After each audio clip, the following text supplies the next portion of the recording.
उत्तर प्रदेश में समाजवादी पार्टी और राष्ट्रीय लोकदल का गठबंधन लगभग टूटने के कगार पर है जैसी चर्चा है, मगर वैसे ही बीजेपी जयंत चौधरी से तालमेल बिठाने में कामयाब हो गई तो अखिलेश यादव को जोर का झटका धीरे से लग जाएगा।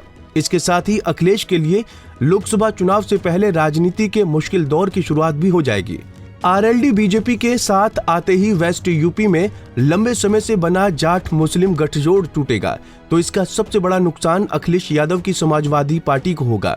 जयंत चौधरी जी बहुत सुलझे हुए इंसान हैं, बहुत पढ़े लिखे हैं, राजनीति को वो समझते हैं। मुझे उम्मीद है कि किसानों की लड़ाई और मेरी आईडी पीछे कर जो संघर्ष चल रहा है उस लड़ाई को वो कमजोर नहीं होने देंगे। समाजवादी पार्टी के मुखिया अखिलेश यादव कल तक जयंत चौधरी को समझदार और परिपक्व नेता बता रहे थे, लेकिन गुरुवार को वही अखिलेश जयंत चौधरी के सवाल पर जवाब देने से भी बचते दिखे। इससे साफ दिखाई दे रहा है कि सपा को अब ये एहसास हो गया है कि राष्ट्रीय लोकदल उनके पाले से निकल गई है और बीजेपी की तरफ उसने हाथ बढ़ा दिया है। जयंत चौधरी के बारे में क्या कहेंगे? उन्होंने अभी मैं आपसे कहता हूं, मैं पत्रकार साथियों जिन्होंने मुझसे ये सवाल पूछा है, मैं उन्हीं से पूछना चाहता हूं कि बताओ कौरव कौन है, पांडव कौन है? अरे अब आप सवाल से मत भागो। मैं अपने पत्रकार साथियों से कहना चाहता हूं, आपको बजट मिलता है। अखिलेश यादव की मीडिया के सवाल पर चुप्पी इस बात को पुख्ता कर रही है कि आरएलडी बीजेपी की डील वाकई पक्की हो चुकी है, जिस पर दोनों दलों की ओर से बस मुहर लगना बाकी है।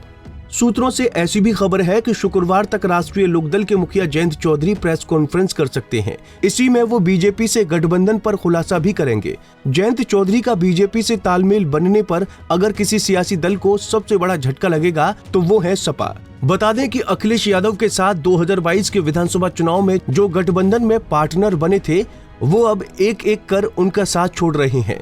पूर्वांचल में पहले ही सुहेलदेव समाज पार्टी के ओम प्रकाश राजभर, दारा सिंह चौहान और केशव देव मौर्य अलग हो चुके हैं।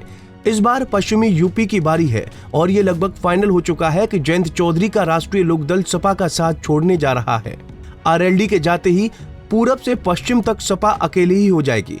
अगर बात जातीय आधार पर वोटरों की करें तो वेस्ट यूपी में जाटों के बाद गुर्जर बिरादरी का अच्छा खासा वोट है, लेकिन गुर्जर पहले से ही बीजेपी के साथ हैं।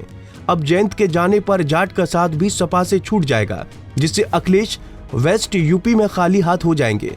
आरएलडी के बीजेपी से गठबंधन के बाद जाट मुस्लिम गठजोड़ टूटेगा तो ये भी तय नहीं है कि मुस्लिम वोटर भी सपा के साथ पहले की तरह इस बार भी मजबूती से खड़ा रहेगा। राहुल गांधी की भारत जोड़ो यात्रा के बाद कांग्रेस के प्रति जिस प्रकार से मुस्लिमों का रुझान बढ़ रहा है, उससे ऐसा लगता है कि यूपी में कमजोर होती सपा के लिए उसे भी अपने पाले में रोक पाना आसान नहीं होगा। Bureau report, Punjab Kesari TV.